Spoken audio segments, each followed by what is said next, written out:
Okay, so let's start with the presentation.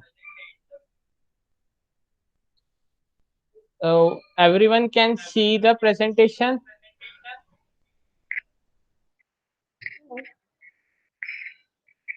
Okay, so welcome to the first event of Pi and AI Ramapuram. I know it's a bit awkward because we planned different and it is happening different. So let's start with it. So today's topic is AI and its endless possibilities in NLP and computer vision. So special thanks to our guest. Special thanks to our guest who joined this event, and uh, the guest speakers are Aditya and Akhil. But for some reason, Akhil couldn't join us, but he sent us a video explaining everything about. So let's get started into it. So I am Rishi and I am the host of the event. So let's start with what is AI. So generally, AI is divided into two parts. First one is ANI, that is artificial narrow intelligence, and second one is AGI, artificial general intelligence. So what we do with them? Let's see. First one. First one is AI, which is actually a two separate ideas. Almost all the progress we see are in a second, please. Someone is joining. Okay.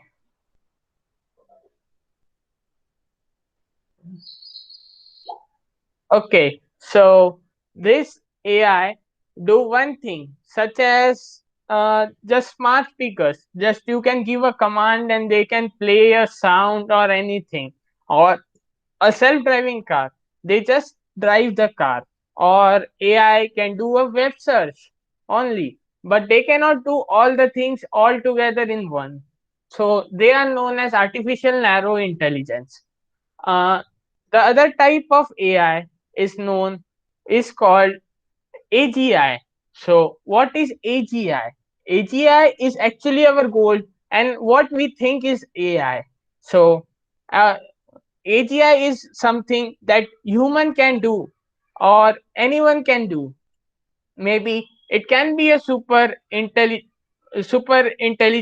or even supercomputers which can even replace humans, like Skynet, or you seen in Terminator. So I, so we so till now it is all seen that total progress is done in ANI, not in AGI. So for the progress in AGI, what we have to do is to have a very great uh, uh,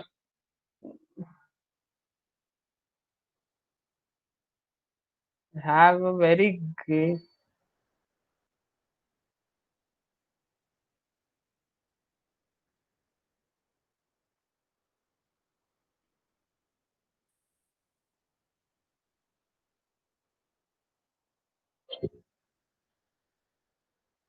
So we should have a very great technological breakthroughs and all that to make it work. So next, uh, so due to the technological advancement in ANI, that lead us to think that there is a lot of progress in AI, which is actually true. But what make that people think that robots are coming and they will take over humanity and all that. So that is not gonna happen, at least for next 100 years. So this is a quote given by the Andrew Ng himself in his course AI for Everyone.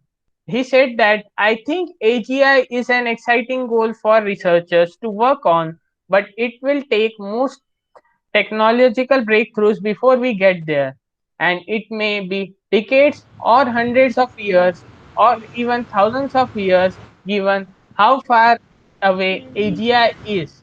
I think there will be no need and there is no worry for it. So, after this, let's start with few applications. So, before going to applications, let me tell you the most and major technological advancement that made AI possible is machine learning. So here today we are going to see some machine learning goals and from that. Okay, so what is machine learning? Machine learning is an application of artificial intelligence that provides system the ability to learn and improve by their experience. What does this mean? That machine learning is a group of algorithm that we write and we provide it a sufficient data so that it can train itself, and we don't have to program that use that has to do this part or this part or this part. It learns by itself. And actually machine learning focuses on development of computer programs and access data to learn it. So, and what are the advanced machine learning? It's a deep learning and neural networks, which is currently a hot topic. And let me tell you, uh, AI is just like physics at 90s. At 80s, 80s or 90s, where very less advancements are gone. Still, Einstein's of AI and Newton of AI still doesn't exist. So, if you have a talent and you can join this and want to explore new field, you can be the next Einstein in the field of AI. So, let's talk about the let's talk about the AI, uh, all the fields in machine learning. Let's go with that. Okay, so let's start with natural language रखे generation. रहेंगे रखे रहेंगे ये कुत्ता छो जाएगा तो So, back हो what is जाएगा natural language generation? It's a very hard and means most people work on this, and it has very less advancement till. So, actually, when you say "Okay Google" or "Hi Alexa," so it should reply with a more humanly voice and more like you are talking to human. It should be like that. So you have to do this.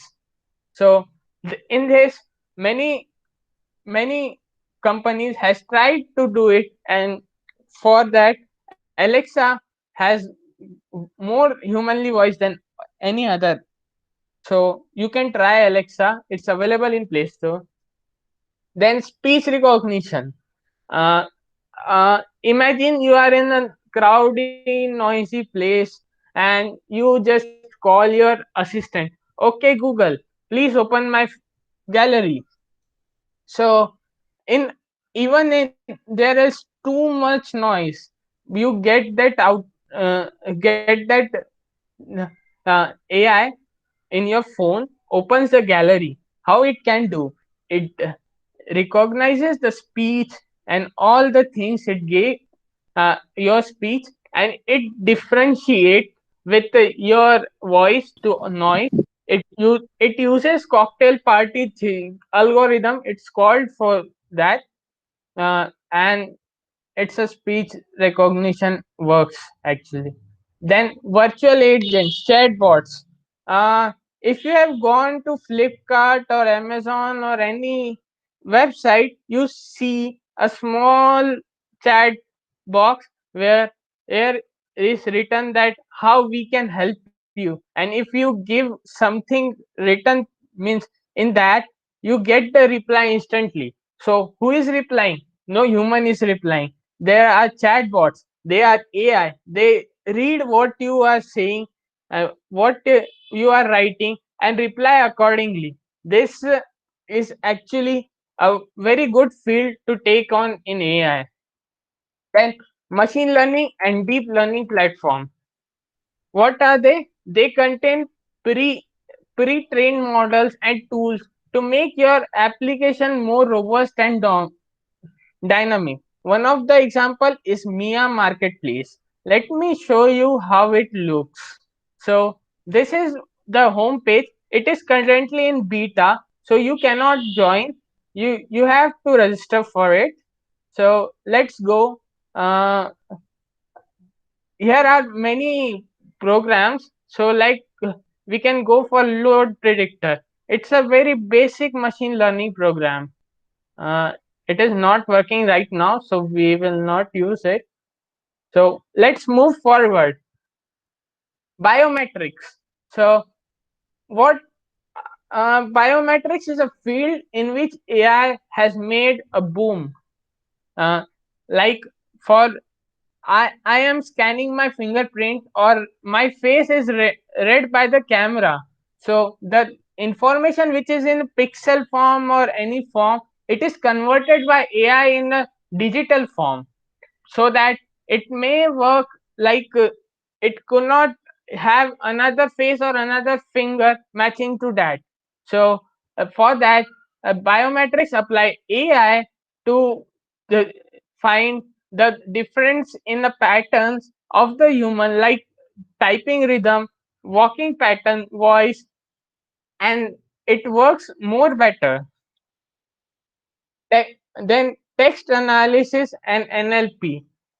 What is text analysis and NLP? In text analysis and NLP, we are going to have means we can define it as like I am I have given some length of data to paragraphs like Shakespeare's poem. So AI could rewrite whole poem or create new verses of poem accurately as Shakespeare. So you can say that Shakespeare is reborn, but it's actually AI who learned how Shakespeare wrote the poems and it started writing more. So it has been there for 50 years, but it has major rise now with a deep learning introduction. So more was discussed by Akhil, but he couldn't join us. So we will move forward. So computer vision. So what is computer vision? So computer vision is a field that can gain high level of understanding in digital images and videos. So AI which can classify images or which can recognize the faces that this is this person is found by the AI, and it is done through the computer vision. So, more about this will be given by our guest speaker, Aditya. So, Aditya, can you please continue from here if you are here? Hello, Aditya? Yes, sure, sure. Am I audible? Hello, am I audible? You are. Wait, time. Stop presenting my screen. Okay, Aditya, you can continue. You can share your screen and start.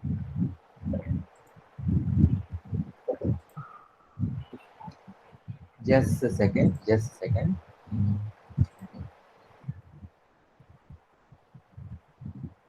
Okay, sorry, my Just a second, just a second. okay, my Sure. speaker was off. You can.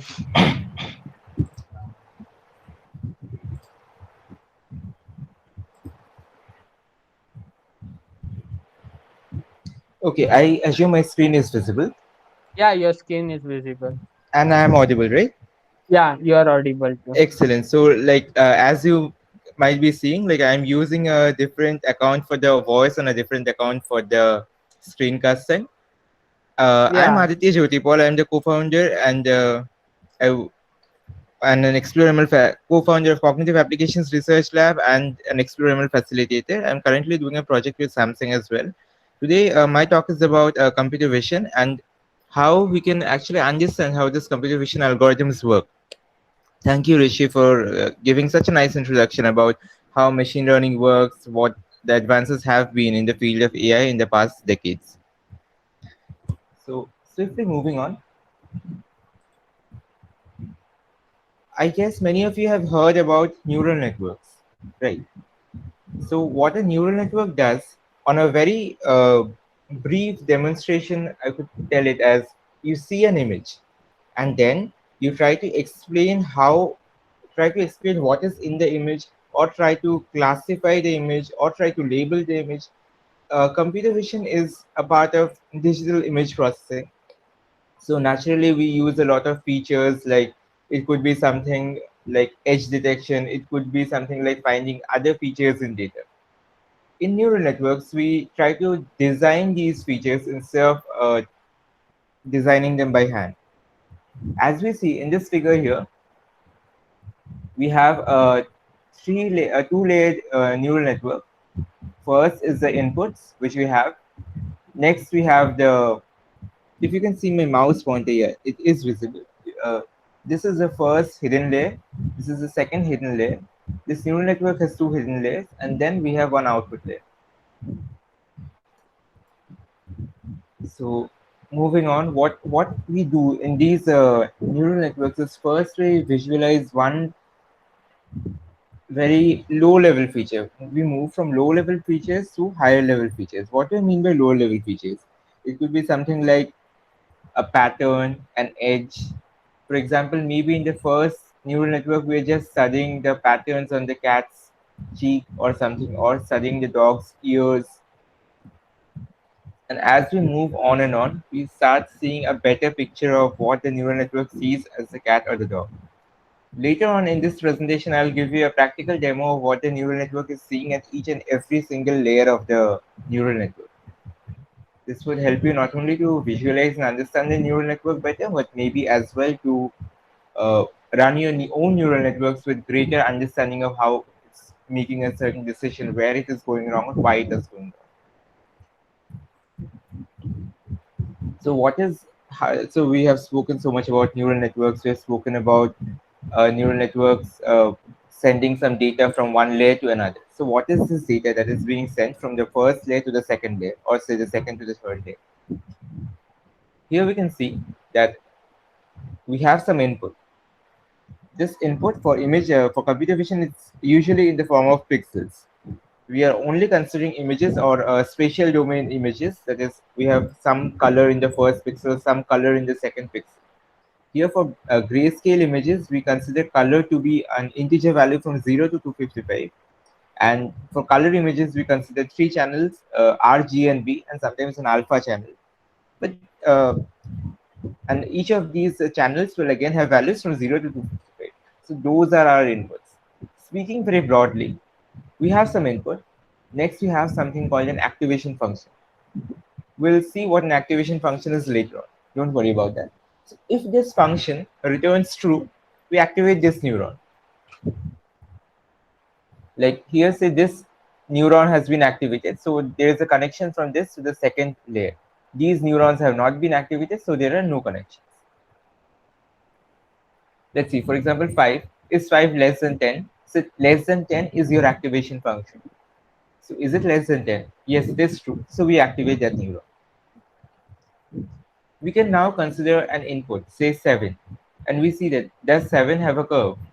We see that 7 is made of two straight lines. There are no curves. So no, it does not have a curve, and we do not activate the neuron. Similarly, we consider another figure, something like a 6 or something here. And does it have a curve? Yes, it is a curve. So yes, we do activate the neuron. So I hope this much part is clear, that we are having some level of input. We see if it satisfies our activation function or not. If it does, we activate that neuron. So what are some practical activation functions? The most commonly used activation functions are something like sigmoid, ReLU, softmax, sigmoid, ReLU, tanh, etc. So we can see that the function is here, but this is just a beginner session. I won't be going into how this sigmoid function is working. I would just like to point out that the sigmoid function gives you the exact probability between 0 and 1. It is different from, say tanh. Tanh gives you a probability value between -1 and +1. If you scale it to 0 to 1, it does not become sigmoid. But if you are interested in the further derivation of this, you can always check up on the internet, or you can contact me after the workshop offline. Moving on, now that we have an understanding of what activation functions look like, let's see, we have an image here. And in the first layer, it's just seeing the face of the dog, or some patterns on the face of the dog. It's completely ignoring the background, and it's also ignoring the body of the dog. Next, we see that in the next layer, we see much clearer features in the face and also a part of the body of the dog. This image is a representation of how certain weights are greater than other weights. In a neural network, we have whatever I'm calling features are actually the weights and the biases that are being transferred from one layer to another. A neural network works by something called gradient descent and backpropagation. So initially, we randomly assign these weights, and on every single iteration, it finds better weights to put in these feature maps. Once these feature maps are populated with better and better maps, your neural network keeps improving. This might sound a bit difficult to you. It's completely okay if you do not understand how feature maps work right now. This workshop is more about visualizing how a neural network works. And that is exactly what we will be doing after this. Yeah, this is the last slide. Now I'll take you to Google Colab, where we will be visualizing a neural network working in front of us. So let me set the runtime.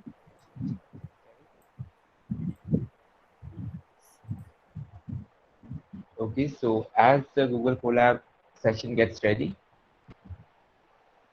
this code is adapted from Lawrence Moroney's TensorFlow in Practice specialization. He has a cool GitHub repo for this as well. Thanks to him for the amazing dataset. He actually created a dataset. This is the horse versus humans dataset. So we have some pictures of horses, real horses, and we have some pictures of humans, CGI humans. These are not real human beings. So, but we will still use them to actually predict predict images of real human beings in our example.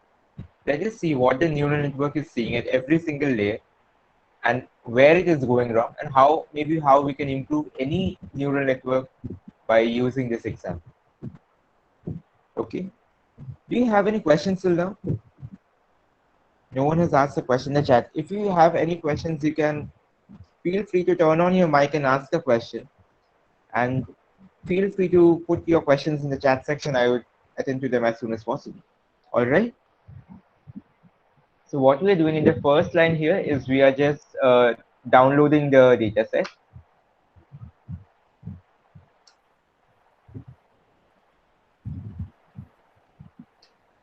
We are unzipping the files. We are declaring the directories in our Google Colab space, or what you would call the storage that you have on your virtual machine. So the interesting thing here which we have done is we have checked how many number of pictures of horses we have, how many humans we have. We see that in our training data set we have 500 horses and 527 in the for humans. In a test data set, okay, why is it? Okay, I had made a mistake here. Let me correct it quickly. Yeah, now it's fine. So our training dataset has 500, 527 horses and humans. Our test dataset has 128 of each. So moving on, we'll import TensorFlow. We are using TensorFlow for this document, for this demonstration. You can use anything PyTorch or any FastAI APIs. The people ask all the time what to use TensorFlow or PyTorch. I think if you're starting off, maybe PyTorch would be easier to start learning machine learning with. But if you have to deploy your machine learning project, currently the current scenario is that it's much easier to deploy using TensorFlow. But PyTorch is very fast developing its documentation, its APIs. So maybe in the coming few years, PyTorch will also have very good APIs for deployment. So this is what a model, this is how we define a convolutional neural network in TensorFlow. This is one of the ways, the sequential API we call it. So we are using, so we saw that here we had these layers, right? The first, second, third, fourth, and output. We saw the 4 layers here and the output. So here we are defining something like that. I have used 3 convolutional layers and max pooling in between them. I have not used any batch norm or something, hence you will see some overfitting, etc.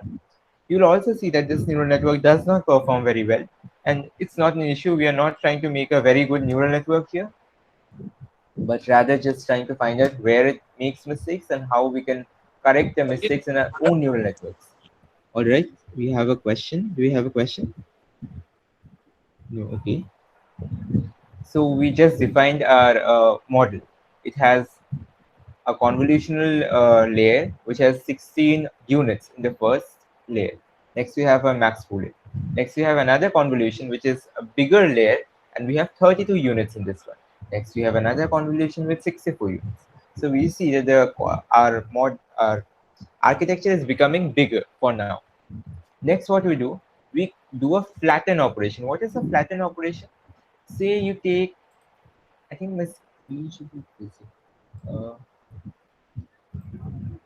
Okay, it is not actually visible. I have to write a comment.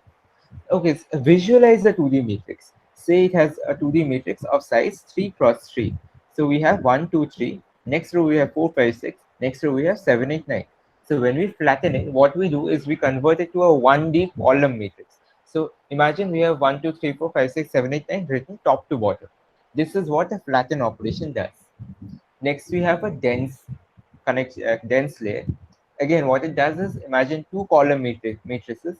Each unit in the first matrix is connected to all the units in the second matrix. All right. So if you want to know more about these flatten dense, you can just Google a TensorFlow flatten or TensorFlow dense and read the documentation. That would be an amazing exercise as well.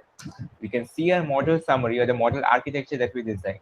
16 units for convolution, 16 for max pooling, 32 for convolution, 32 for max pooling.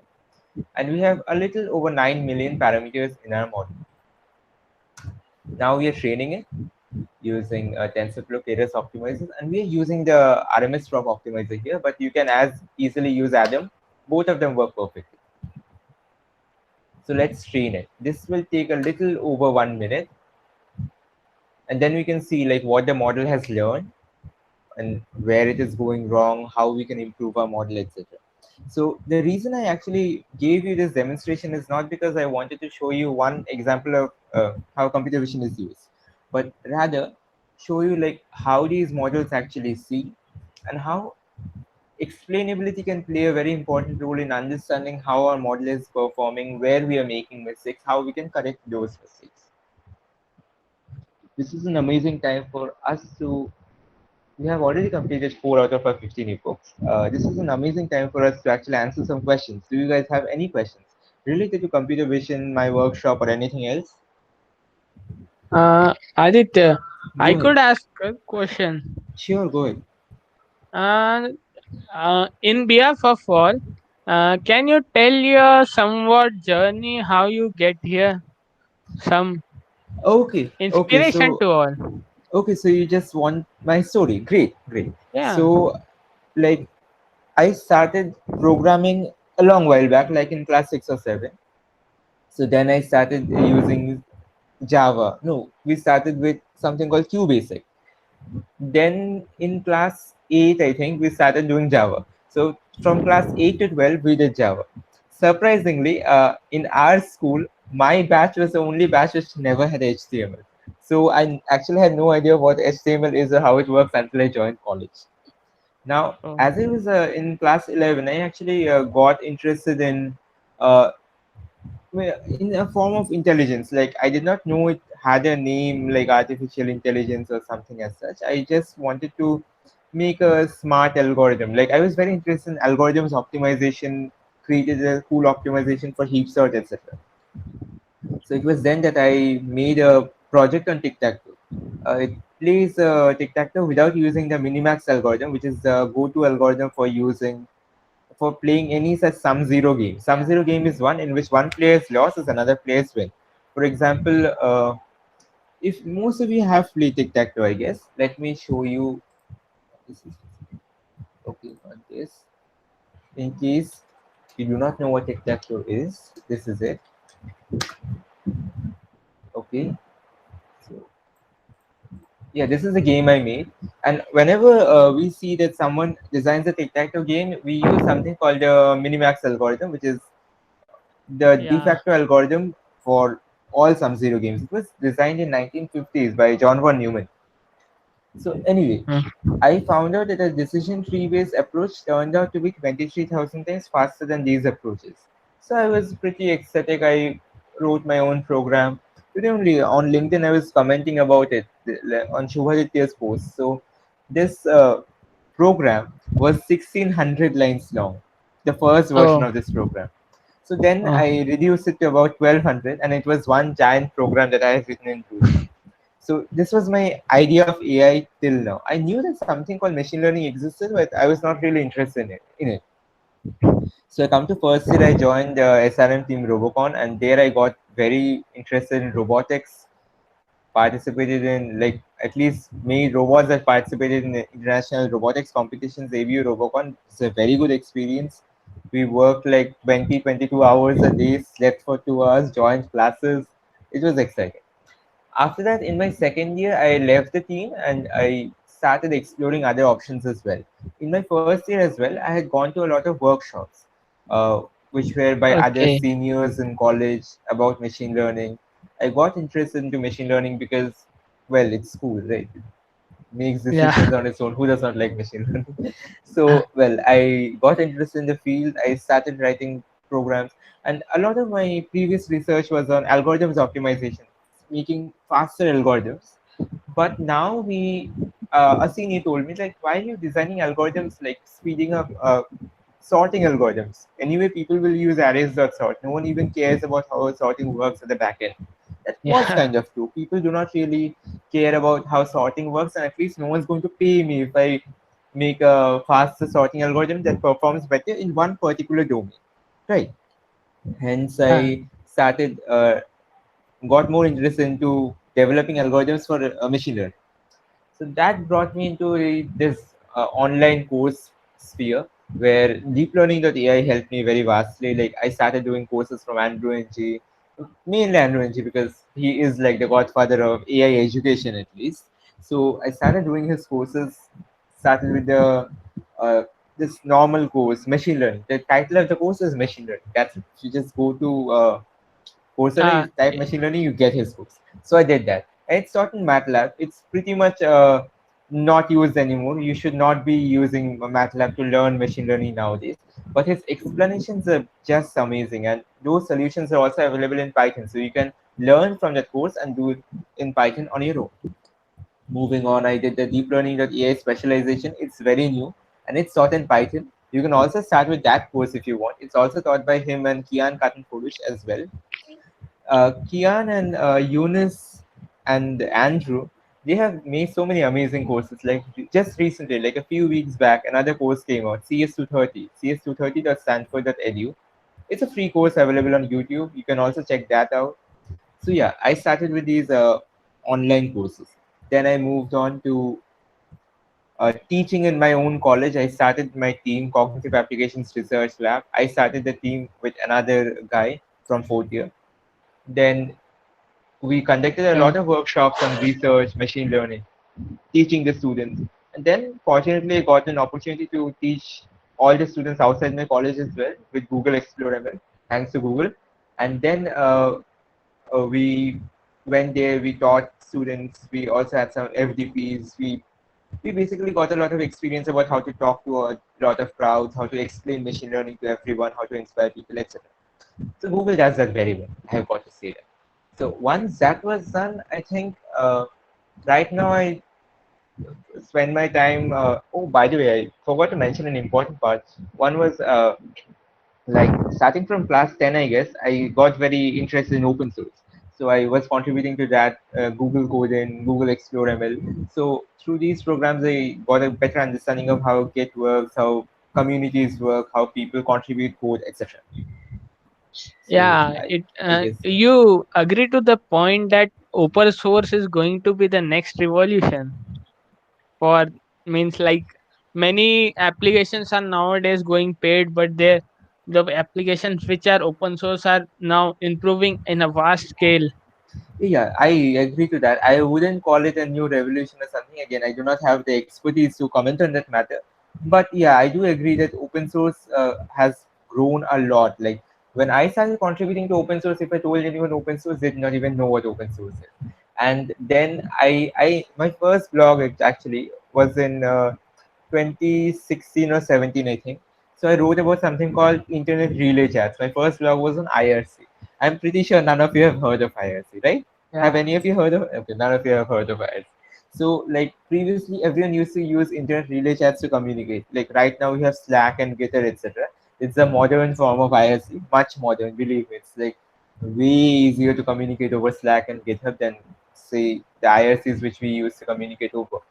So that was open source back then, but now it is like you have so many organizations like DigitalOcean has its Hacktoberfest, then Twilio Quest is there, then Google has Google Summer of Code, Google Code, and every organization is massively pushing open source. And Microsoft basically came back into the picture because they started supporting open software and open source space. So yeah, we do expect to see a lot of upturn in the open source and open programming as well in future. Yeah. Thanks for the All right. answer. All right. Any more questions? I think we should actually run the model. Otherwise, we will be running short on time. Okay. So, okay. So we have trained the model. Now a neural network has been trained. Guys, I hope you have not forgotten what we are doing here. So we had downloaded the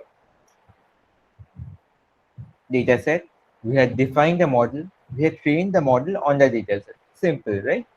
After doing this, we are going to now upload our own files because we want to test on our own images, right? Not just on the train and test images which have been provided by the dataset. So let us choose some files. I actually downloaded some files here. See horse 1, horse 2, horse 3, horse 4, then human 1. It's a man flying above the mountains. I don't know what he's doing.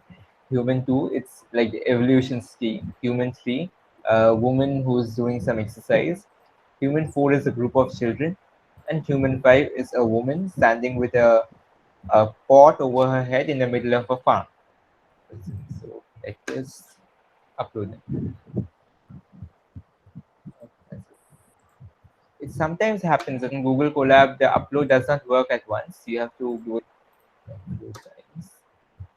I do not know why it happens, but it's not an issue. It's like cool. It is uploading now. It will successfully upload all the 9 files. Let us see what we have done after that. We have imported matplotlib.pyplot. It's used for plotting whatever you want, like charts and stuff. Import NumPy. It's a numerical processing library. Import random. It gives you random numbers, and we are using Keras as well for this. The Keras API over TensorFlow. So let us import that. We have uploaded all our images. Great. So let us visualize the images once again. So we see we have a white horse, a group of white horses, a giant horse. Like the title of this third picture was the 37 biggest breeds of horses, something like that. You can see the human is so small beside it. So I actually wanted to see which part the neural network focuses on. And the fourth is a man sitting on a horse, but you will see that the horse's one foreleg and one hind leg looks like the human being's legs. So this will be interesting to see how the neural network is analyzing these images. Excellent. So let us predict all our. I think we have uploaded 9 images, but it shows. Just a second.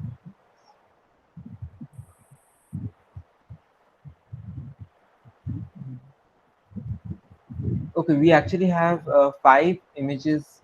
Okay, it is correct. There are 5 images of humans and there are 4 images of horses. Perfect. So let us see what the predictions are. So we see that the first horse is a horse. First 4 are horses. All of them are correctly predicted. The next 5 are humans, and we have one human, one horse, one horse, one horse, one horse.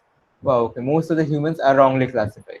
Let us go back and see what the problem is. One of the problems, obviously, is that the human images are trained on CGI images. The humans are not actually images, the human images. Let's see what the human images look like. Okay. So we are randomly picking up some images from a test data set and trying to visualize them. Okay, so these are the sort of images our neural network has trained on. Let's take another one. On running the same cell, I'll get different results because I'm actually doing a random choice on all my human images. See, these are the CGI images from the dataset. But we will observe that the mistake does not rely. The mistake is not just on because it's a CGI image, but more on the background of the images. We have not done any sort of background subtraction from the images. And since our neural network is pretty small, we do expect some overfitting, like it will actually because horses are usually found in villages or some place with a lot of grass. So whenever you give an image which has a lot of green, maybe your neural network will start to predict it as a horse, irrespective of whatever is in it. These are the sort of mistakes we need to understand to be able to better correct our neural network. Now, moving on. Let us see how the model performs in our testing, like test data set. So we get one image. We do not know if it's a horse or image. You would see that we are doing a random choice over all the horse images and all the human images right now from our training data. Okay, it does not matter. It's doing it from training, but you can also, it's doing it from training because we have trained it on these images and we want to see what the neural network has learned over there. Let us see what it sees in each layer. So we remember that the first layer has 16 units, right? And each of the 16 units are seeing this. And clearly, it's a picture of a horse. We see that it's in this one, it's seeing the picture of the hind legs, which has been lightened up.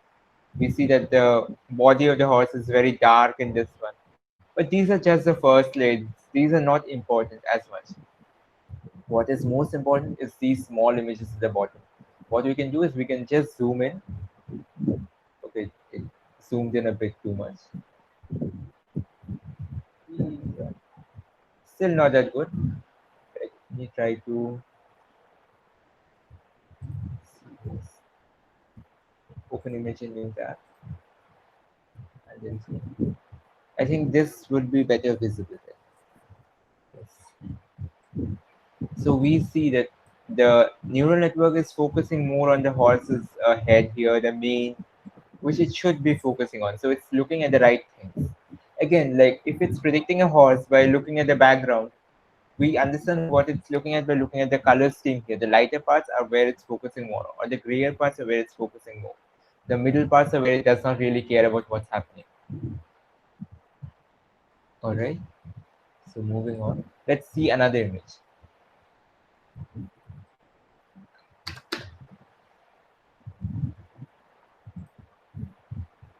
Okay, it's another horse. We don't want a horse now. We want something else. Uh, so you can see that I'm using the model.layers API here. Like the Keras is a layers API. We are calling it on the models, and we are visualizing all the layers after the first layer itself. Like we're leaving layer 0, and we are starting from layer 1. Layer 0, there's nothing. It's just the input of the image. So you can get this code freely on GitHub. Like my modified version of the code, it's available here if you're interested.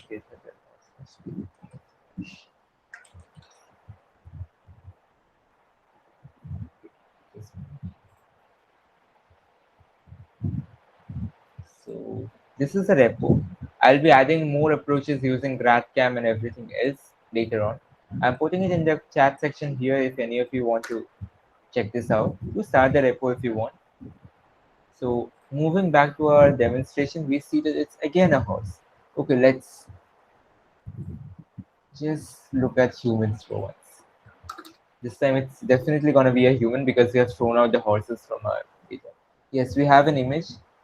We see that the girl's structure has been clearly identified. We can see her hair, which is in this image here. You can see her hair has been like noticed very well. We see that the background has been hazed out. As you see in these images, the last layer, the background is very hazy in most of the images because there's nothing in the background and it's focusing on the central part where the human being is there. So our neural network is definitely looking at the right places for this image. Now let us see what it's classified as. I think it will be classified as a human. Perfect, great. And this was original image. So let us do this once again.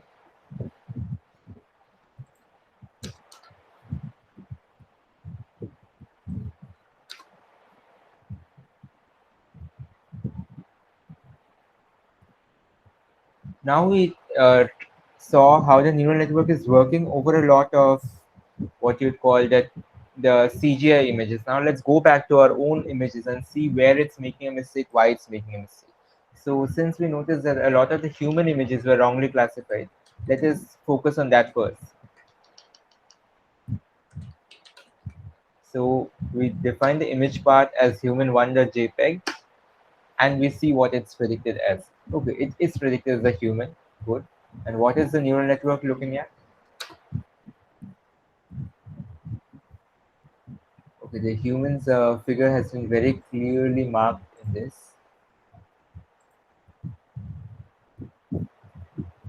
Okay, great. So the background has been completely hazed out, and we are only focusing on the human. This is exactly what we expect a neural network to do. So let us see the second human, which I think will be wrongly classified. I remember this. By the way, you might notice that I'm using something called model.call API here in place of model.predict. It really is just a faster way of calling it in this case. You can use model.predict, there's no difference. So, human 2. We are almost at the end of this demonstration, so if you have any questions, feel free to put it in the chat section down there. Okay, so here we have this predicted as a horse. I did expect it to be predicted as a horse. I intentionally removed the background from this image to make sure that it's not classifying the trees or something. Let's look at what it's looking at.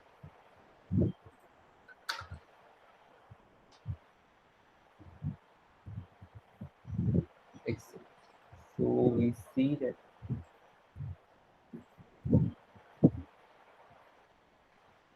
see that what the neural network is seeing, even as a human, if I see this, I would definitely classify it as a forest or something, right? Because we see these huge clumps of trees here, the lights spangled all over. This does look like a forest zone. And there we would have a higher probability of finding a horse. Hence, this does make sense. We have not trained for multiple humans, and especially humans who look like monkeys and stuff. So, alright, this was expected. Human tree.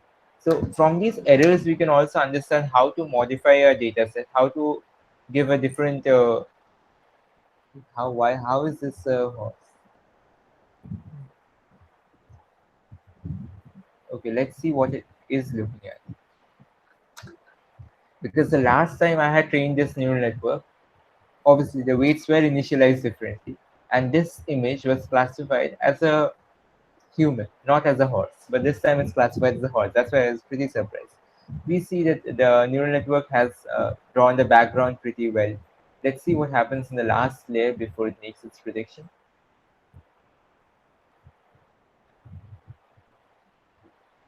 This sort of a variation can happen because of the random weights initialization. Since the weights are different, they change differently. Your training follows a different path each time you're training it. There's nothing much to veer out of this, nothing much to glean out of this image. So it's predicted as a horse, alright. Let's do human 5. I expect it's a human 4. This has a lot of pictures of children's faces, and I do expect it to be classified as a horse because the guys and girls here have very curly hair and their faces are not very clear. So I think it will be classified as a horse. Let's see what happens. Was it classified as a horse? Yeah, it was. So where is the neural network focusing on? As you see, from the very first layer, the neural network has no idea about where the faces are. It's paying a lot of attention to the background as well. And the guy's hair has been paid attention to. That is a good thing. This is our last layer of what the neural network is seeing. So clearly, it cannot visualize the human being's faces separately. And I think it just goes on a tangent and says it's a horse. Pretty good. Right? And we had an interesting image, horse 2, I presume. No, horse 3. These images were all correctly trained and predicted. So horse 3, the horse is pretty big, so it's yeah, this image. It's predicted as a horse this time when I'm training it in front of you. But when I had trained it a few hours back, it was predicted as a human. Maybe because of this part of the image where it looks like a man is standing with a placard or something. Let's see what the neural network is visualizing at each layer of the network for this.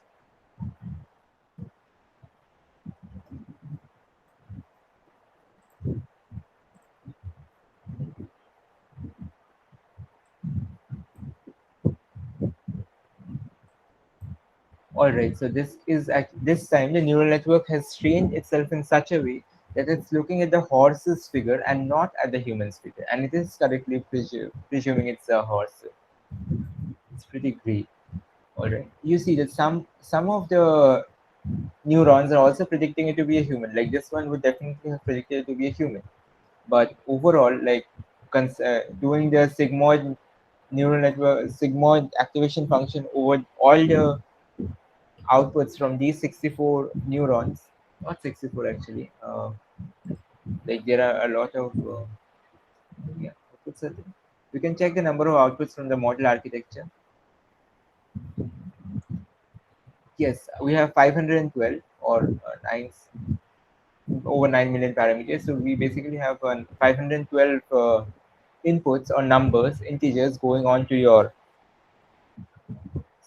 softmax. Here we have basically used a dense, which is not much, sorry, not softmax, sigmoid. And here we have used a dense neural network with just one neuron. It's not much different from just having a sigmoid layer at the end. And it is a sigmoid layer. The dense layer is just one sigmoid layer. So, all right, I think we come to an end of our demonstration with this. We saw how the neural network is learning at each and every single layer of the neural network, and how we as humans can just look at the images and have a better understanding. Even if we do not understand how to actually train the neural network, we do understand how to see these outputs and visualize where a network is going wrong. With this, what is the accuracy of the model? I did not specifically check the accuracy on the test data set. I have not done this, but during training, we can see the validation accuracy, which is about 85%, and testing accuracy is 100%. It has definitely overfit. It has overfit. I did expect this. We should have used batch norm in the middle of these layers. The reason I did not do that is because the more layers you give, the more difficult it becomes to actually visualize these outputs at the end. I actually wanted the outputs to be very beautiful, which is present. Hence, I kept a simple neural network. If you are doing a horse versus human classification, I would encourage you to train with the same neural network, but use a batch norm. Uh, give one dropout at least before the last two layers to improve the accuracy on the test data set. All right. Uh, I can wait for 1 minute for any further questions. Uh, I have a Or question. okay, go ahead. Just, I, yeah. So I want to ask, like everyone is starting off the machine learning. What yeah. should they start with? Means you said Okay. that What go, course? What yeah, course should this? course. Yeah, you can Yeah, start with. See, when I started. There was only one option, that machine learning course, but right now there are many. I think you can still go ahead with Andrew and J's machine learning course, because I have not found any resource till now which explains the gradient descent so mathematically and nicely. It is amazing. But again, if you do not have that much time, because it's an 11-month course, it took me 1.5 months to complete it. So if you do not want to invest that much time, you can do another something else. It's called TensorFlow in Practice. It's taught by Lawrence Moroney. He is like the creator of this data set and part of this code as well. He is actually teaching that course, and this code is also from his TensorFlow in Practice specialization on Coursera. Pretty great. It's you can start with it. It's more of a what you call deployment focus, like how you would apply machine learning rather than how things are basically working. He does try his best to explain, but it's a very short course, and it's focused at people who are more into like who are coming from purely programming background and who want to make a machine learning model as fast as possible. That is also another way of going ahead. But I would definitely encourage you to do the deep learning specialization later for a better understanding of how these algorithms work. yeah, But I have also heard that many people are using the fast AI API wrapper. That I have heard is pretty good. I have never used it, so maybe it's worth checking out. yeah. Thanks, Aditya, for joining. Thank you so much You for have conducting this event, for organizing this, and for inviting me. All right, now I would be handing it over to Rishi. I'd stop okay. presenting. Okay. done. Uh, so it's the end of our event, and we are going to have some resources. Uh, have a minute. So there will be a end of the meeting survey form, which is circulated already in with your confirmation mail. You can fill it off, and you will get a 50% off on any of the courses which is from deeplearning.ai. So thanks for joining. Regarding resources, like I have seen that mostly no one has started Python till their college years. So first step, you have to know Python. So there are many great courses, and along with it you can start machine learning courses, as uh, Aditya said. And that's it. Thanks for tuning in. Please do fill your end of the survey form. Okay. So let's goodbye all. So you can leave the meeting.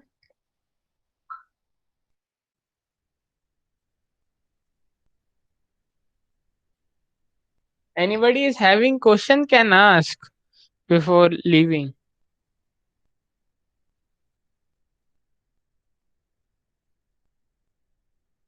Okay. So I am concluding this meeting. Thanks for tuning in.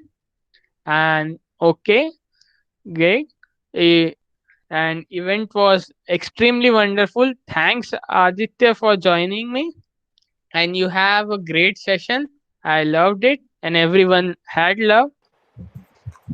Thank you for conducting the event, Rishi. Although we had some hiccups, but organizing such a major event is a very difficult task, and you have successfully done this. Thank you for calling me once again. It was such a humbling and pleasing experience. I hope all of you loved the workshop as well. Yeah, thanks. All right. Uh, So I will see you all in the next all events.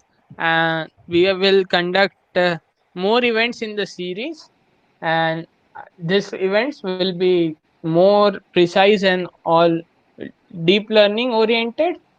So goodbye, everyone. Goodbye, everyone. Goodbye, everyone.